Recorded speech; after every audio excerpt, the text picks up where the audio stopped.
earlier that day, I'm in town. I got to, sit down and hang out with Bobby Wagner and got to go over there and have a good conversation with Dan Quinn and Kenny Norton.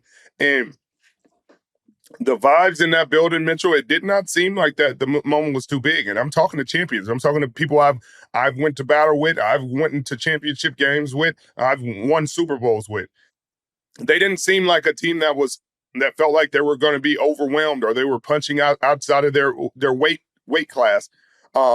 They felt like they had a really good chance, and their young defense had a really good chance. And I think you got to give Sandstrill, a guy who I'm sure you don't like because he's a Michigan guy, a lot of credit. Played a really good football game, multiple turnovers. Jayden Daniels showed incredible poise. And again, the wild card weekend, every quarterback that lost, their teams had excuses. Their fan bases had excuses. So many excuses. Injuries, or he doesn't have the receivers everybody else has. He doesn't. His own line didn't block for him. Even the narrative that they created to elevate Josh Allen this year, where they said, "Hey, this team was not even supposed to make the playoffs." It's like, well, they weren't supposed to make the playoffs. That was all like projection guessing. They made the playoffs the season before. They're still a playoff team. They still have playoff coaches and a great coaching staff, great organization, a plethora of talent in the building. And they went to the playoffs again. They're headed to another AFC championship. But the Washington Commanders won 4 games. Like, actually, in real life. All you heard about in the offseason was, man, they didn't do enough. Like, oh, my God, really? Adam Peters? Like, oh, my God, they went with Dan Quinn. They didn't get one of the offensive geniuses. How could you get Cliff Kingsbury? Like, we already saw what he could do in Arizona. He's a failed experiment. What are they doing? Zach Ertz, Bobby Wagner, why are you getting these washed up guys? Get some young guys. Get some young talent. Like, what do you think? Austin Eckler? What are you doing? Like, that was the conversation in the offseason when the Washington Commanders, with the moves they made. Now everybody's looking like, oh, my God. So you got champions in the building. Veterans who've been there and done that. You have talented rookies and young guys. They had a really good draft cast. You got guys starting to develop. De'Ami Brown had 6 catches for 98 yards. You already have one Pro Bowl receiver in Scary Terry McLaurin, 4 for 87 and a touchdown in this game. And then the guys that are starting to develop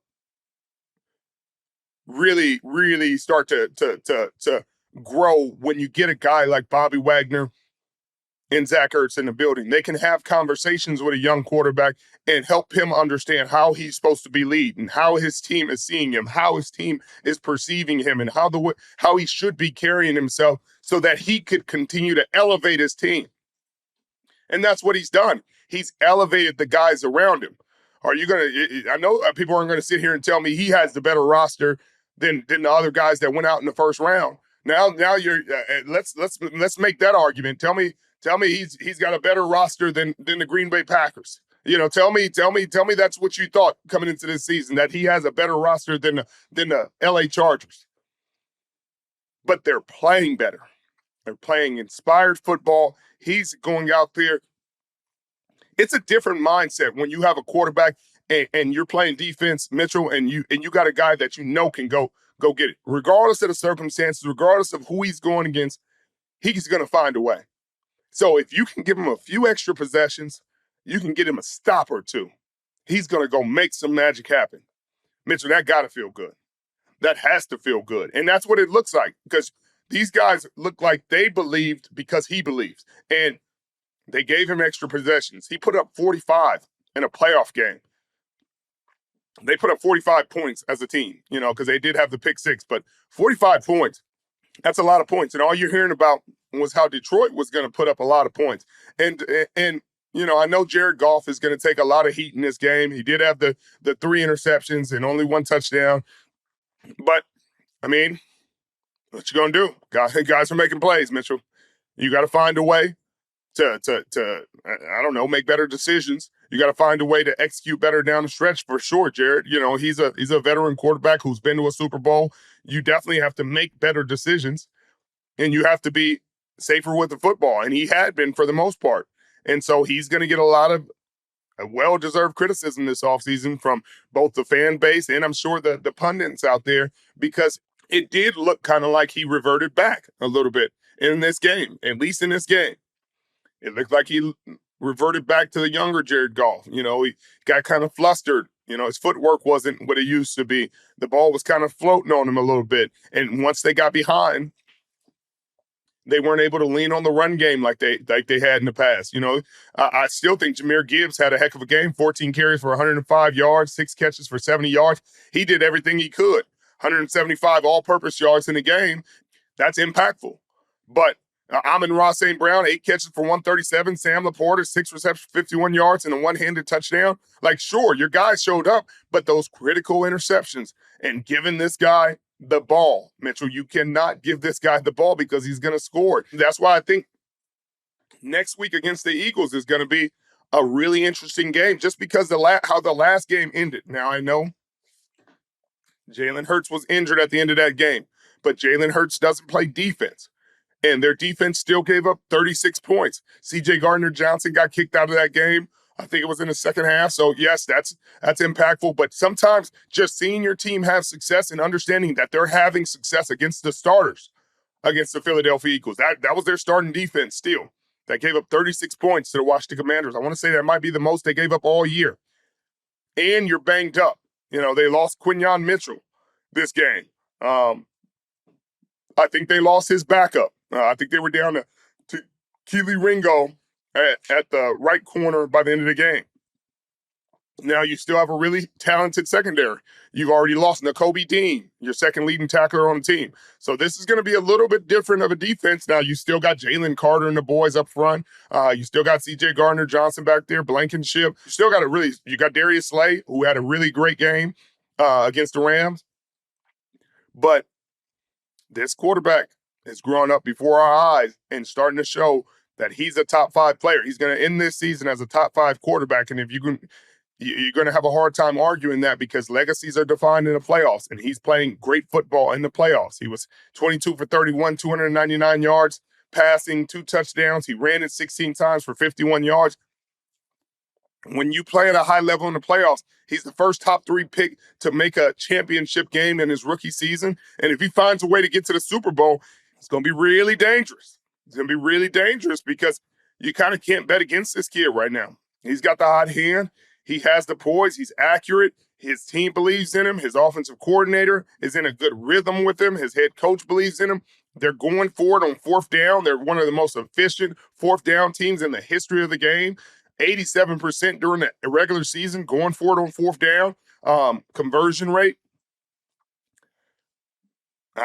I got them winning in Philly, Mitchell. I think they got a chance. You know, now that Philly team is incredibly talented, and we can get to that game against the Rams because that was a dogfight in the snow, in the cold. Saquon had another incredible game, but Stafford gave them all they could handle. Before we talk about that game, I gotta say, I mean, this Jayden Daniels is remarkable. I mean, this rookie year that he's having, being the number 2 overall pick. Again, I just remember watching him as a freshman at Arizona State. I mean, they took on my Michigan State Spartans and ultimately beat them. And I'm like, who in the world is this kid? And he was a true freshman, skinny, ran like a deer, you know, all over the place, but he gave the Michigan State Spartans hell. And then he ends up transferring to LSU and ultimately winning the Heisman. You look at this and this guy, the way he's able to establish winning, you know, develop a winning culture. He won at Arizona State. He won at LSU. And now he's bringing back winning to Washington. How big of a mistake do you think the Chicago Bears made in taking Caleb Williams over Jayden Daniels? Because, you know, ultimately, yeah, you know, Williams was the number 1 pick by most media pundits that were projecting mock drafts. But there were a few outliers that said Jayden Daniels should be the first overall pick.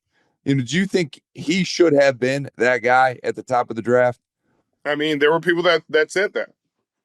But, you know, hindsight is always 20/20. It always, you can always go back and say he should have done this, should have done this. I think Caleb Williams will eventually be fine when he gets more stability and consistently, from an offensive coordinator, when he gets better systems around him.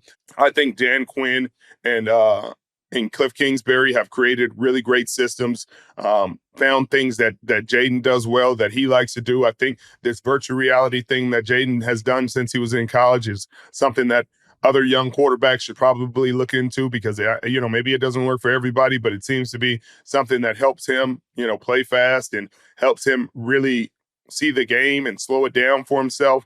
But I think you got to give it a couple years. And I know right now nobody's giving it a couple years. You just look at Bryce Young. We were talking CJ Stroud, and CJ Stroud is having a really cool season. But this season he kind of took a step back, had some issues, turned the ball over a little bit more. And then you look at Bryce Young, and he had a pretty solid season. He started to look like the guy who everybody thought he'd be coming out of Alabama. And maybe that's David Canales and the systems that they've put in place and the support that they've put around him and continuing to encourage him and continuing to inject confidence and belief and faith into him. But I think Jayden Daniels is special. And, I'm sure the Philadelphia Eagles are really concerned about all the things that he can do because they believe they can win and they know they can win.